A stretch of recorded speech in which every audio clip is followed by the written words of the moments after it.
определили на постой рюкзаки. Сейчас тут будем палить. Ну что ты там?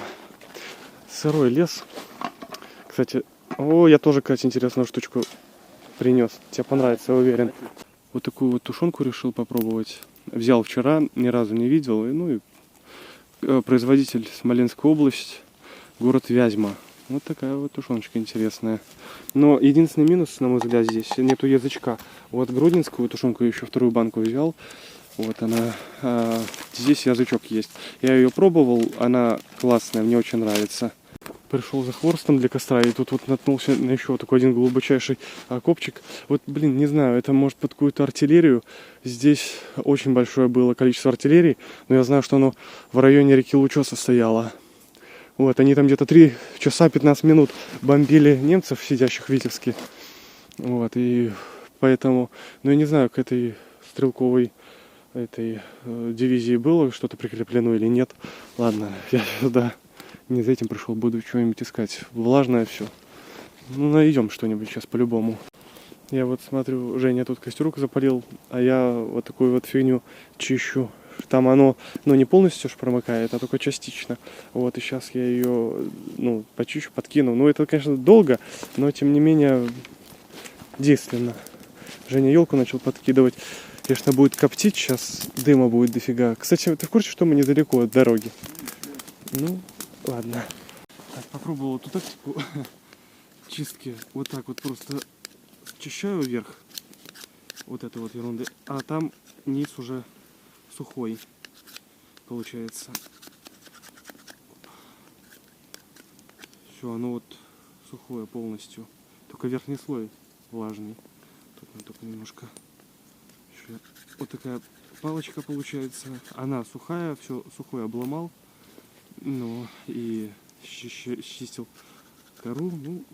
Вроде что-то подгорает. Вот так. Должно пойти дело, в принципе. Главное, что хоть костер взялся, остальное все пойдет. Такой нож у меня классный. Как-то задумался о больших ножах, но там их надо на учет ставить. Геморрой такой. Поэтому не знаю. Много мороки с этим всем.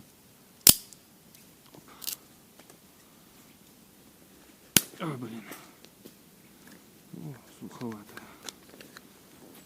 Ладно. Да, дымок такой пошел конкретный, там Тишково. Сейчас пожарники приедут, будет жопа.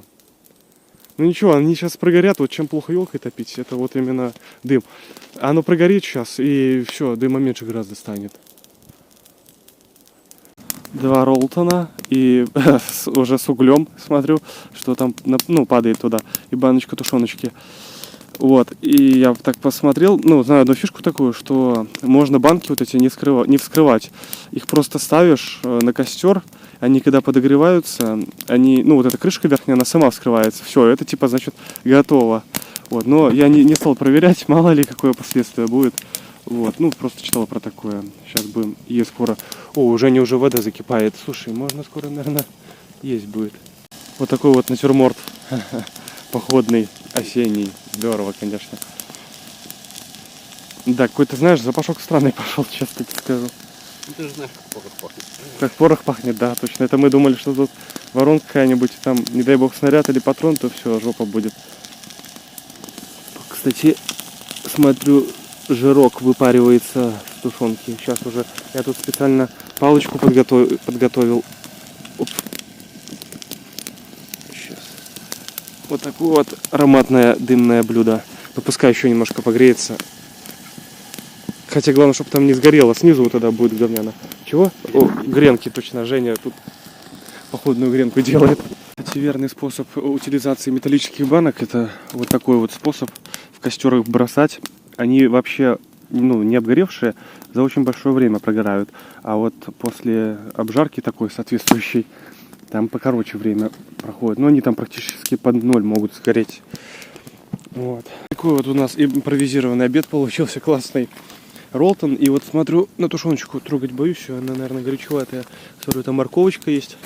Спасибо. Лучок. Очень вкусно так. Очень вкусно. Рекомендую, кстати. налили чайку. Вот. Женя взял с собой вишенка на торте, сырок дружба, очень вкусный. А вон там в костре, надеюсь, вам видно, горит банка. Сейчас вот мы специально еще чуть-чуть подкинули для того, чтобы спалить банку, чтобы не тянуть с собой дополнительный вес. Вот. Сейчас посидим, попьем чаю и пойдем дальше.